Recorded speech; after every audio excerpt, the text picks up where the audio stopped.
ശരണ്യ ശരണ്യ നൃത്തത്തിന് വേണ്ടിയിട്ട് ഒരുപാട് അധ്വാനിച്ചിട്ടുണ്ട്. അത് ഏതെല്ലാം രീതിയിൽ എന്തെല്ലാം പ്രയാസങ്ങളും ബുദ്ധിമുട്ടുകളാണ് നേരിടേണ്ടി വന്നത്? പരിശീലനം എങ്ങനെയാണ്?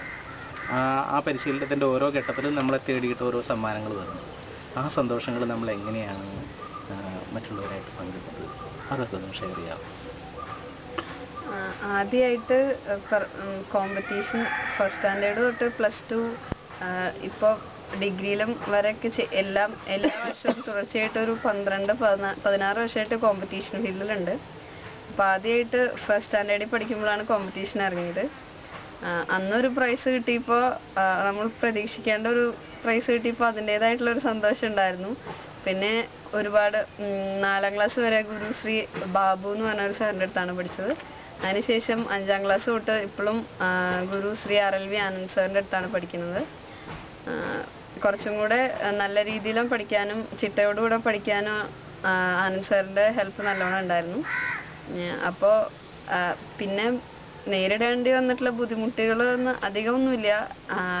ചിലപ്പോഴൊക്കെ പ്രൈസ് കിട്ടും എന്ന് വിചാരിച്ചിട്ടും കിട്ടാതിരിക്കുന്നപ്പോൾ ഒരു സങ്കടം. പക്ഷെ അതിന് അങ്ങനെയുള്ള ഒരു വിഷമമൊന്നുമില്ല. അതൊരു അതിൻ്റേതായിട്ടുള്ളൊരു സ്പിരിറ്റിൽ തന്നെ എടുത്തിട്ടുള്ളൂ.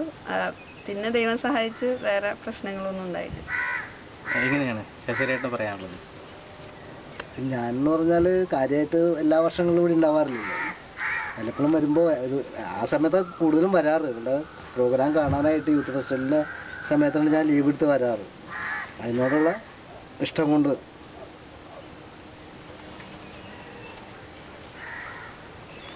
ഇതിന് ശേഷം ഒരു കലാതിലകമായത് എന്നാണ്?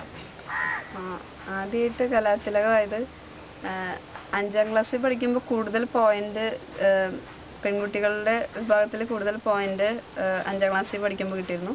പിന്നെ കലാതിലകം എന്ന് പറഞ്ഞ ഒരു ടൈറ്റിൽ വിൻ ചെയ്യണമെങ്കിൽ ഓഫ് സ്റ്റേജ് പെർഫോമൻസും കൂടി വേണമായിരുന്നു. അതുകൊണ്ടൊന്ന് മോണാക്ട് എന്ന് പറഞ്ഞിട്ട് ഒരു ഇവൻറ്റിനും ഉണ്ടായിരുന്നു. അങ്ങനെ 7th സ്റ്റാൻഡേർഡ് പഠിക്കുമ്പോഴാണ് ആദ്യമായിട്ട് കലാതിലകം കിട്ടിയത്. അത് തൃശ്ശൂർ ജില്ല? അത് കൊടകര സബ് ഡിസ്ട്രിക്റ്റിൽ വെച്ചിട്ടാണ് ഫസ്റ്റ് കലാതിലകം കിട്ടുന്നത്. പിന്നെ അതിനുശേഷം ഈ കലാതിലകങ്ങളുടെ ചരിത്രം എന്ന് പറയും.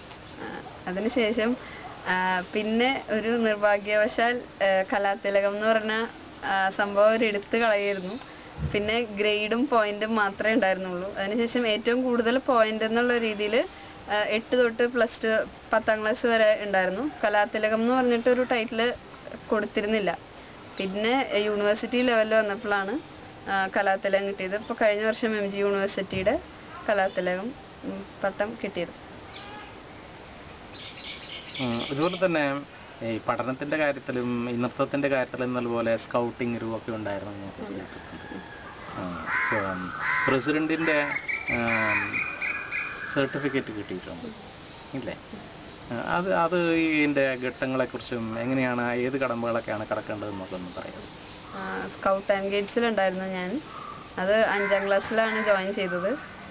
അത് 10th വരെ നമ്മൾ അതിൽ ആക്റ്റീവായിരുന്നിട്ട് പിന്നെ അതിനൊരു എക്സാം ഉണ്ട് സ്കൗട്ട് ആൻഡ് ഗൈഡ്സിൻ്റെ. ആ എക്സാം പാസ്സായി കഴിയുമ്പോഴാണ് രാഷ്ട്രപതിയുടെ സർട്ടിഫിക്കറ്റ്സ് കിട്ടുന്നത്. അപ്പോൾ അത് ഈ പഠിക്കണേൻ്റെയും ഡാൻസിൻ്റെയോടൊപ്പം തന്നെ ഇങ്ങനെ ക്യാമ്പ്സും ഒക്കെ ഉണ്ടാവും, റാലി അങ്ങനെയൊക്കെ. അതിനൊക്കെ പോകണം. പിന്നെ അഡ്വെഞ്ചറായിട്ട് കുറേ കാര്യങ്ങളൊക്കെ ഇതിന് ചെയ്യണം. അങ്ങനെ കുറേ കാര്യങ്ങളൊക്കെ അറ്റൻഡ് ചെയ്തതിന് ശേഷം 10th പഠിക്കുമ്പോൾ ഒരു എക്സാം ഉണ്ടായിരുന്നു. അതിന് പാസ്സായി കഴിഞ്ഞപ്പോഴാണ് ഇങ്ങനെ ഒരു സർട്ടിഫിക്കറ്റ് കിട്ടിയത്. എവിടേക്കായിരുന്നു ക്യാമ്പ്? അവസാനത്തെ ക്യാമ്പ് തിരുവനന്തപുരത്തായിരുന്നു. അതിനു മുമ്പ് നമ്മുടെ തൃശ്ശൂർ ഡിസ്ട്രിക്റ്റിലും പിന്നെ കോഴിക്കോടൊക്കെ ആയിരുന്നു ക്യാമ്പൊക്കെ ഉണ്ടായിരുന്നു. അതുപോലെ തന്നെ കേരളോത്സവ മത്സരതലങ്ങളിലൊക്കെ പങ്കെടുത്തിട്ടുണ്ടായിരുന്നു. അതിൻ്റെ കേരളോത്സവത്തിൽ ഞാൻ ഒരു വർഷമാണ് പാർട്ടിസിപ്പേറ്റ് ചെയ്തിട്ടുള്ളൂ. അത് BTech പഠിക്കുമ്പോൾ ഫസ്റ്റ് ഇയർ പാർട്ടിസിപ്പേറ്റ് ചെയ്തു. നമ്മൾ മേലൂർ പഞ്ചായത്തിനെ റെപ്രസെൻ്റ് ചെയ്തിട്ട് ചാലക്കുടി സബ് ഡിസ്ട്രിക്റ്റിൽ പോയി. പിന്നെ തൃശ്ശൂരിനെ റെപ്രസെൻ്റ് ചെയ്തു. പിന്നെ സ്റ്റേറ്റ് ലെവലിൽ ആലപ്പുഴ വെച്ചായിരുന്നു നടന്നിരുന്നത്. അത് 2008 കുച്ചിപ്പുടി മോഹിനിയാട്ടമാണ് ചെയ്തത്. മോഹിനിയാട്ടം ഫസ്റ്റും കുച്ചിപ്പുടി സെക്കൻഡുമാണ് കിട്ടിയത്. അങ്ങനെ ക്രമത്തിൽ നൃത്തത്തിൽ കേന്ദ്രീകരിക്കാൻ ഇടവന്നു. നൃത്തത്തിൽ നമ്മുടെ സ്പെഷ്യലൈസേഷൻ എന്തൊക്കെയാണ് ശരണ്യ? നൃത്തം ഞാൻ പഠിക്കുന്നത് ഭരതനാട്യം, കുച്ചിപ്പുടി, മോഹിനിയാട്ടമാണ് മെയിനായിട്ട്. അതിൽ എനിക്ക് ഏറ്റവും ഇഷ്ടമുള്ളത് മോഹിനിയാട്ടം, കുച്ചിപ്പുടി ചെയ്യാനാണ്. മോഹിനിയാട്ടമാണ് കൂടുതലായിട്ട് നോക്കുന്നത്.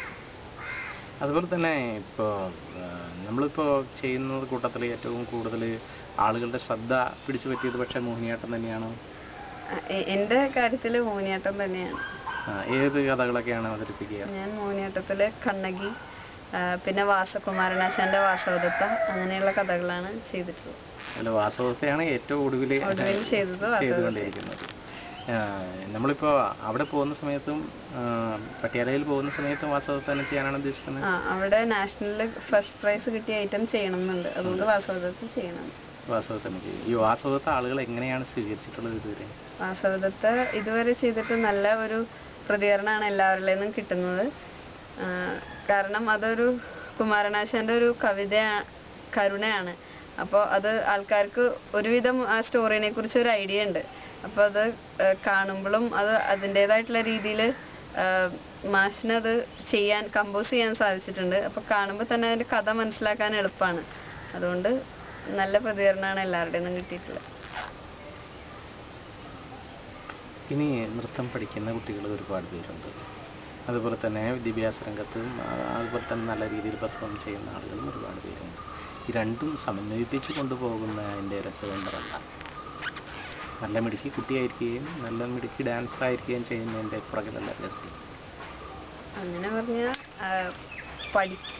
പഠിത്തത്തിന് കോൺസെൻട്രേഷൻ എപ്പോഴും ഉണ്ടായിരുന്നു. പഠിപ്പ് കളഞ്ഞിട്ട് ഡാൻസ് ചെയ്യണം എന്ന് ഒരിക്കലും ആഗ്രഹിച്ചിട്ടില്ല. കാരണം എല്ലാത്തിൻ്റെയും ബേസ് എന്ന് പറയുന്നത് നമ്മൾ എന്തെങ്കിലും ഒരു ഡിഗ്രി അല്ലെങ്കിൽ എന്തെങ്കിലും ഒരു പ്രൊഫഷണലായിട്ട് എന്തെങ്കിലും ഉണ്ടെങ്കിൽ തന്നെ വാല്യൂ ഉള്ളൂ. അപ്പോൾ അതിൽ ഡാൻസർ എന്ന നിലയിൽ നമ്മൾ ഉയർന്നു പോകണമെങ്കിൽ അതിൻ്റെ ബേസ് എന്ന് പറയുന്നത് എഡ്യൂക്കേഷനാണ്.